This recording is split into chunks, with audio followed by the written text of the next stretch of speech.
영상을 보시기 전 구독, 좋아요, 알림 설정을 해주시면 종목 발굴할 때 큰 힘이 된다는 점 참고해 주시면 감사하겠습니다.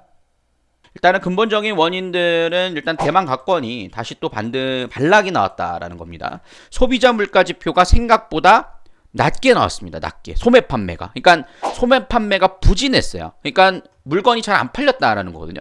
그러면서 중국 증시는 올라가요. 결국에는 최근의 시장의 흐름들을 보면 오늘 여러분들 틴트를 얻으실 수 있는 부분들이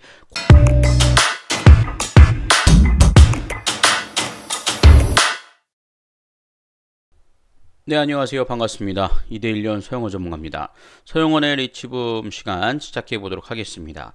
오늘 5월 17일 시장 흐름들을 살펴보면 사실 지난주 금요일 미국 증시가 상승 마감을 했죠. 상승 마감을 하는 모습들이 나타나주면서 우리나라 월요일 시장도 반등하지 않을까라는 기대감들을 가져보셨던 분들이 상당히 좀 많았을 거라고 좀 생각을 합니다. 근데 그런 거에 비해서 오늘 우리나라 시장은 좀 형편없었죠. 형편없는 모습들이 이어져서 상당히 좀 우려하시는 분들이 많으신 걸로 좀 파악이 되고 있는데, 일단은 그런 이유들에 대해서 몇 가지 좀 살펴보고 그 다음에 우리가 어떻게 대응을 해야 하는지에 대한 부분들까지 좀 생각해 보면서 살펴보도록 하겠습니다. 사실 이런 얘기들을 나누기 위해서는 정말 하나하나씩 좀 따져봐야 될 부분들이 정말 많을 거라고 생각이 드는데요. 우선은 미국 시장이 이렇게 다우지수가 반등이 나오고 그 다음에 나스닥 지수도 좀 반등 흐름들이 잘 나타나줬잖아요. 이런 현상이 나타나준 이유는 간단합니다. 사실 다른 이유는 없었어요.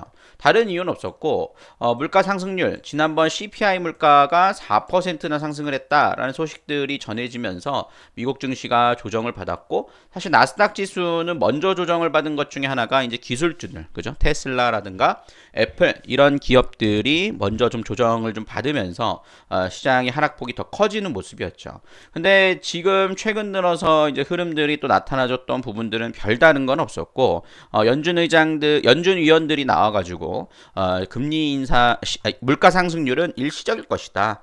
그렇기 때문에 그 우려감을 장기간 가질 필요는 없다라는 흐름들을 만들어내면서 낙폭과대에 따른 반등 흐름들이 다시 유입되는 모습들을 보였습니다. 그 다음에 미국 같은 경우에는 지금 이제 실적 발표 시즌이 좀 진행되고 있기 때문에 기업들의 실적들이 굉장히 좋게 나오고 있죠. 그러다 보니까는 결국에는 이제 우려감보다는 기업들의 실적에 포커스가 맞춰지면서 상승하는 흐름들이 나타나주는 그런 특징적인 흐름들로 미국 증시가 지난 금요일 시장 상승을 했다라고 볼 수 있겠습니다. 그러니까 우리나라 시장도 그런 점을 감안해 봤을 때는 당연히 좀 반등이 나오지 않을까라고 생각을 했는데, 오늘 우리나라 시장 흐름들을 살펴보면은 삼성전자와 SK하이닉스를 필두로 해서 조정을 좀 받는 모습들이 나타나줬죠.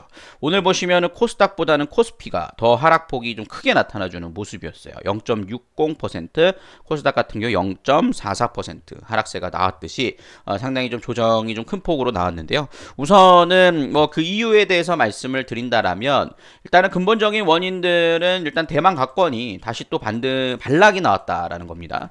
대만 가권 같은 경우에는 TSMC에 대한 부분들이 급락이 나와서 갑자기 꺾여내리는 바람에 좀 헤지펀드 얘기도 했었죠. 좀 그래서 어느 정도 좀 안정을 받았는데 다시 등락 거듭을 좀 보이는 흐름이 나타나주고 있더라라는 겁니다. 사실 그럼 TSMC에서도 큰 변화가 있었느냐? 그건 아니라고 판단이 들어요. 근데 이제 이 하락폭에 대한 반등이 나왔지만 이 여진이 아직 좀 남아있지 않나라는 생각들을 좀 해보게 되고요.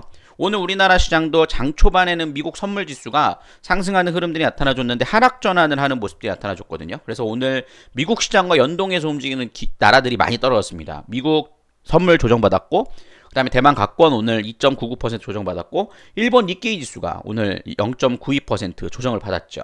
반면에 상해종합증시 같은 경우에 상승이 나왔거든요. 상해종합증시가 상승이 나온 이유는 또 굉장히 황당합니다. 소비자 물가 지표가 생각보다 낮게 나왔습니다. 낮게. 소매 판매가. 그러니까 소매 판매가 부진했어요. 그러니까 물건이 잘 안 팔렸다라는 거거든요.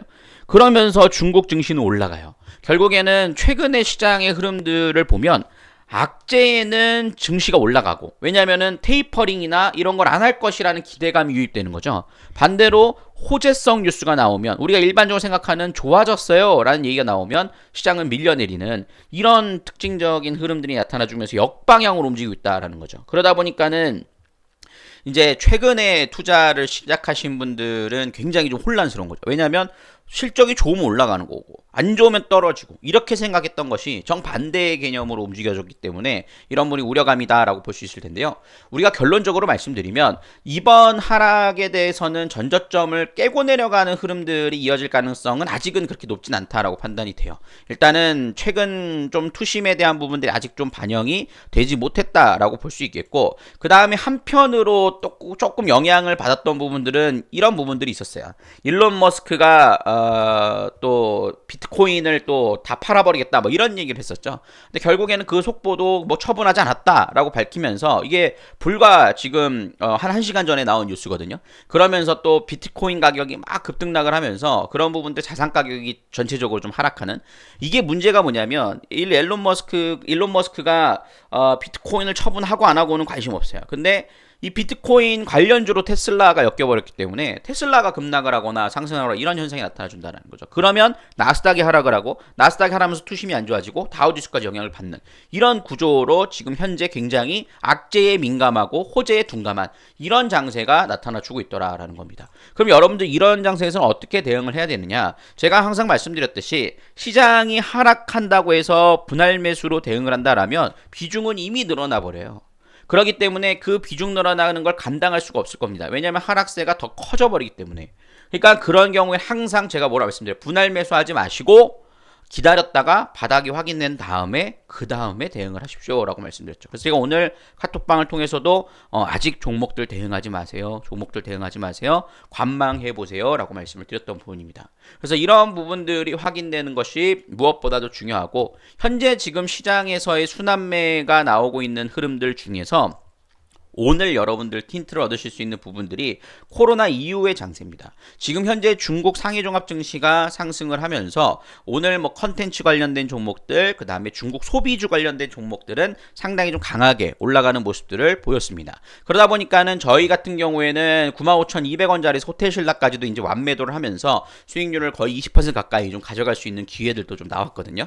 이런 흐름들이 나타나줬듯이 지금 바닥권에서 뭐 파라다이스 흐름들도 상당히 좀 괜찮고, 그 다음에 뭐 CJENM, 최근에 제가 종목상담 119를 통해서 말씀을 드렸던 종목이기도 하죠. 외국인과 기관들 수급 들어오고, 그러니까 즉 여러분들이 지금 생각하시는 경기 민감주가 아닌 그런 종목들을 여러분들 한편의 포트로 냅두고, 지금 여러분들 경기 민감주로서 삼성전자나 SK하이닉스 이런 부분을 갖고 계신 분들은 삼성전자 장기 투자 관점에서 8만원 이하권 분할 매수 나쁘지 않아요. 근데 단 한 방에 매수하지 않으시면 된다라는 거죠. 그런 매매로서 지금은 조금 혼조세가 겹쳐지고 있다라는 점들을 염두에 두시면서 살펴보실 필요가 있지 않을까라고 생각이 듭니다. 그 다음에 이번 주는요, 그래도 저는 반등 가능성이 높다라고 좀 생각하고 있는 부분들 중에 하나라고 말씀을 드리면, 여러분들이 좀 관심을 가져야 될 몇 가지 섹터가 있습니다. 첫 번째, 어떤 흐름들을 보실 수 있냐면, 이번 주에 여러분들 한미 정상회담이 지금 앞두고 있죠. 한미 정상회담을 진행하게 된다라면 최근에 얘기가 나오는 것 중에 TSMC가 반도체 투자를 미국에 상당히 좀 많이 할 것이다, 공장을 가서 증설한다 소식들이 전해졌고요. 현대차 역시 전기차 모빌리티 산업에 대해서 미국에 투자를 한다라는 흐름들이 나타나줬죠. 그렇기 때문에 그와 관련된 수혜주들, 현재 불과 지금 현재 구간에서는 조정을 받는 모습들이 나타나주고 있지만, 삼성전자 반도체, 현대차 자동차, 그 다음에 SK와 LG의 배터리 투자 계획이 구체화될 가능성이 높다, 이런 얘기들이 최근에 나오면서 이게 40조 원이나 될 것이다 라는 얘기가 지금 전망이 나오고 있죠.